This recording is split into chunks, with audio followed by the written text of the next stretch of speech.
وسلم جب میرے بندے میرے بارے میں آپ سے سوال کرے، مگر آج ہمارے سونے اللہ سے لوگوں کو اتنا دور کر دیا، کوئی اللہ تعالیٰ کے بارے میں کسی مولوی سے سوال نہیں کرتا، آج کوئی نہیں کرتا۔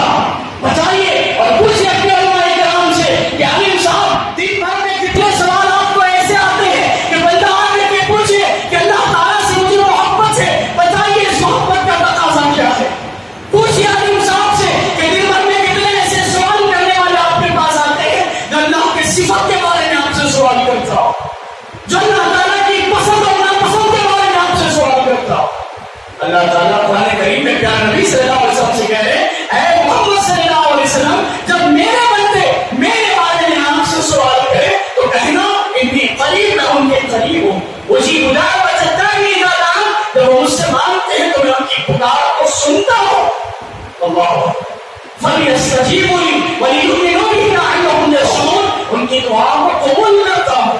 سبحان اللہ، یہ اللہ تعالیٰ کے بارے میں ہمارا عقیدہ، یہ صاف ستھرا منہج اللہ تعالیٰ کے بارے میں، اس منہج میں اللہ کی وحدانیت کے بارے میں کوئی دو رائے نہیں۔ توحید کے 100 حصے کر دیے جائے، آخری حصہ بھی اللہ رب العالمین کے لیے ہوگا، اور شرک جس سے ہم نفرت کرتے ہیں اس نفرت کے 100 حصے ہو جائے، اس کے 100 حصے سے بھی ہمیں اتنی ہی نفرت ہوگی جتنی نفرت پہلے حصے سے ہونی چاہیے۔ یہ ہمارا عقیدہ ہے اللہ تعالیٰ کی توحید اور اس کے ساتھ شرک کے بارے میں۔ ہمیں بدنام کیا گیا پیارے نبی صلی اللہ علیہ وسلم کے ماننے کے بعد۔ لوگ کہتے ہیں حدیث نبی صلی اللہ علیہ وسلم کے گستاخ ہے، نبی صلی اللہ علیہ وسلم کو ویسے نہیں مانتے جیسے ہم مانتے۔ سب سے پہلے اللہ کے نبی صلی اللہ علیہ وسلم کے وجود پر سوال ہوتا ہے، ان کا نظریہ کچھ اور ہے، اہل حدیثوں کا نظریہ کچھ اور ہے۔ وہ کہتے ہیں کہ نبی صلی اللہ علیہ وسلم بشر نہیں نور ہے، ہم کہتے ہیں نور نہیں بشر ہے۔ ان کے پاس کیا دلیل ہے؟ ان کے پاس کوئی دلیل نہیں، ان کے پاس صرف خلو والی چیز ہے۔ ہمارے پاس کیا دلیل ہے؟ ہمارے پاس قرآن مجید دلیل ہے۔ قرآن کریم نے ارشاد فرمایا قل انما انا بشر مثلکم، اے نبی کہہ دو کہ میں تمہاری طرح بشر ہوں۔ یہ قرآن کریم کی دلیل ہے۔ قرآن کریم کی آیت آپ سورۃ نحل پڑھیں گے، آخری حصے میں آپ کو یہ آیت مل جائے گی۔ قرآن کریم میں اللہ تعالیٰ نے نبی صلی اللہ علیہ وسلم سے بیان فرما دیا، اور کیا حکمت ہے اللہ رب العالمین کی کہ اللہ تعالیٰ خود نہیں کہتا بلکہ نبی سے کہلوا رہا ہے۔ اللہ تعالیٰ بیان کر دیتا کہ یہ نبی محمد صلی اللہ علیہ وسلم بشر ہے، مگر نہیں، اللہ تعالیٰ نے نبی سے کہلوایا ہے نبی کہہ دو کہ میں تمہاری طرح بشر ہوں۔ اب جب ہم نے یہ کہا کہ نبی صلی اللہ علیہ وسلم جنسیت کے اعتبار سے ہماری طرح بشر ہے، لوگ اٹھ گئے اور کہنے لگے دیکھو یہ گستاخ رسول ہے، نبی کو انسان کی طرح مانتے، تم آپ کو یہ شخصیت مانتے، آپ نے اضافہ کیا اس میں۔ ہم نے معمولی کا لفظ نہیں بیان کیا، ہم نے کہا جنس کے اعتبار سے نبی ہماری طرح بشر ہے، مگر فضیلت کے اعتبار سے کائنات میں نبی کی طرح کسی اور کو مقام نہیں، دیگر انبیاء کو بھی نہیں۔ یہ ہمارا عقیدہ ہے، اہل حدیث کا یہ عقیدہ ہے۔ پیارے نبی صلی اللہ علیہ وسلم مقام کے اعتبار سے اللہ رب العالمین کو کائنات میں ساری مخلوقات سے بڑھ کر ہے۔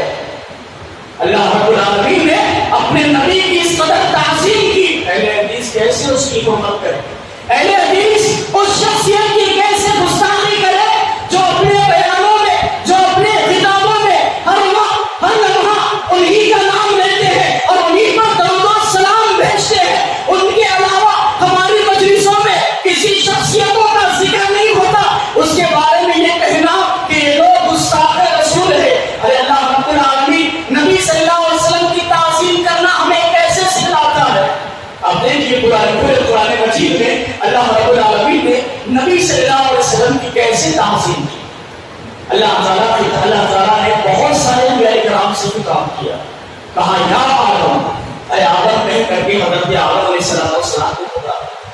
جب بلایا حضرت نوح علیہ السلام کو تو کہا یا نوح، حضرت ابراہیم کو خطاب کرنا چاہا تو کہا یا ابراہیم، یا اسماعیل، یا زکریا، یا عیسیٰ، یا موسیٰ، مگر جب نبی صلی اللہ علیہ وسلم سے خطاب کرنا چاہا تو کہا یا ایھا الرسول، یا ایھا النبی، طٰہٰ، یاسین۔ اللہ تعالیٰ نے اس قدر نام لے کر کے نبی صلی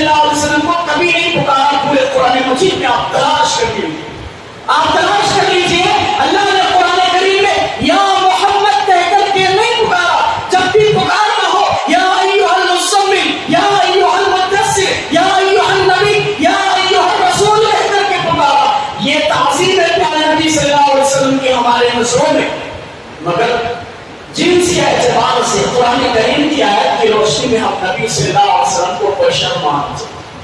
اب یہ تو ہو گئی علمی دلیل، اب بعض لوگوں کی عقلیں اتنی نہیں ہوتی کہ انہیں دلیل سے سمجھ آئے، تو آئیے ان کے لیے مثال ہم پیش کرتے ہیں کہ دیکھیے اللہ تعالیٰ کی دو مخلوق، ایک جو نور سے بنے ہوتے ہیں ان کو فرشتے کہا جاتا ہے، اور جو مٹی سے پیدا ہوئے انہیں بشر کہا جاتا ہے۔ ہمارا کہنا ہے نبی صلی اللہ علیہ وسلم بھی مٹی سے ہماری طرح پیدا ہوئے بشر ہے، ان کا کہنا ہے کہ نبی صلی اللہ علیہ وسلم نور سے پیدا ہوئے، نبی بشر نہیں ہے۔ تو آپ بتائیے بشر ہونا زیادہ افضل ہے کہ نور ہونا زیادہ افضل ہے؟ بھائی بشر ہونا زیادہ افضل ہے، کیوں؟ اگر ہم یہ کہیں کہ نبی نوری مخلوق ہے تو نوری مخلوق نے مٹی سے بنی ہوئی مخلوق کو سجدہ کیا کہ نہیں کیا؟ نور سے بنی ہوئی مخلوق فرشتوں نے، اللہ تعالیٰ نے کہا کہ فرشتوں میں آدم کو بنانے والا ہوں، جب بنا لو اس میں روح پھونک دو تو تم سب مل کر کے آدم کو سجدہ کرنا۔ تو کس نے کس کو سجدہ کیا؟ نور نے بشر کو سجدہ کیا۔ کون گستاخ ہے؟ گستاخ رسول یہاں پر کون ہوئے؟ وہی ہوئے جنہوں نے نوری مخلوق کہا، جنہوں نے بشری کہا، اس نے تو نوری مخلوق سے سجدہ کروا۔ سبحان اللہ۔ تو یہ عقلی پہلی دلیل ہوئی۔ دوسری عقلی دلیل دیکھیے، نور سے بنی ہوئی مخلوق کچھ کھاتی پیتی نہیں، کیسے معلوم ہوا؟ سورہ ہود آپ پڑھ لیجیے، اللہ رب العالمین نے حضرت ابراہیم علیہ السلام کے گھر حضرت جبریل علیہ السلام کو بھیجا اور ان کے ساتھ فرشتے آئے، آ کر کے حضرت ابراہیم علیہ السلام کو اسحاق علیہ السلام کی بشارت دی کہ تمہارے گھر ایک بچہ پیدا ہونے والا ہے اور اس سے یعقوب علیہ السلام پیدا ہونے والے ہیں۔ پھر یہاں کے بعد حضرت ابراہیم علیہ السلام کے گھر میں جب مہمان آئے، انسانی شکل میں آئے، جب آئے تو انہوں نے حضرت ابراہیم علیہ السلام نے ان کی ضیافت، مکمل تذکرہ ہے قرآن کریم میں اسی تفسیر بیان کی گئی کہ اس دفعہ وہ سلام کے وہ داخل ہوئے تو انہوں نے سلام کیا، پھر حضرت ابراہیم علیہ السلام نے ان مہمانوں کا استقبال کیا، ان کی مہمان نوازی کی، ایک بچڑا بھون کر کے لے آئے، لا کر کے ان کے سامنے رکھ دیا۔ تو جیسے ہی ان مہمانوں کے سامنے ابراہیم علیہ السلام نے وہ بھنا ہوا جو ہے کھانا رکھ دیا، تو فرشتوں نے جو بشر کی شکل میں آئے تھے، انسانوں کی شکل میں آئے تھے، انہوں نے اپنے ہاتھوں کو پیچھے کر لیا۔ حضرت ابراہیم علیہ السلام نے اپنے دل میں خوف محسوس کیا کہ ہمارے مہمان کھا کیوں رہے؟ فوراً انہوں نے کہا کہ ہم اللہ تعالیٰ کے بھیجے ہوئے فرشتے ہیں، آپ کو بشارت دینے کے لیے آئے اور لوط علیہ السلام کی قوم کو عذاب دینے کے لیے آئے۔ تو دیکھیے یہاں سے بات معلوم ہوئی کہ نور سے بنی ہوئی مخلوق کھاتی پیتی نہیں ہے، اور پیارے نبی صلی اللہ علیہ وسلم بشر تھے۔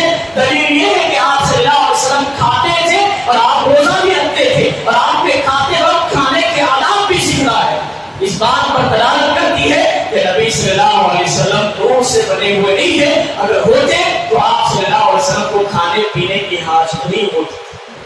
تو نبی صلی اللہ علیہ وسلم کے وجود کے بارے میں اہل حدیث حق پر ہے، دلائل پر ہے، اس بات پر ہے کہ اللہ کے نبی صلی اللہ علیہ وسلم بشر ہے اور افضل البشر، امام البشر ہے۔ آپ کے جیسا کائنات میں کوئی نہ پیدا ہوا نہ قیامت تک پیدا ہوا، اس بات کو بھی سمجھیں، اس بات کو بھی یاد رکھیں۔ اب نبی صلی اللہ علیہ وسلم کے بارے میں دوسری چیز کہ جب آپ صلی اللہ علیہ وسلم کو مان لیا جائے تو کیسے مانا جائے؟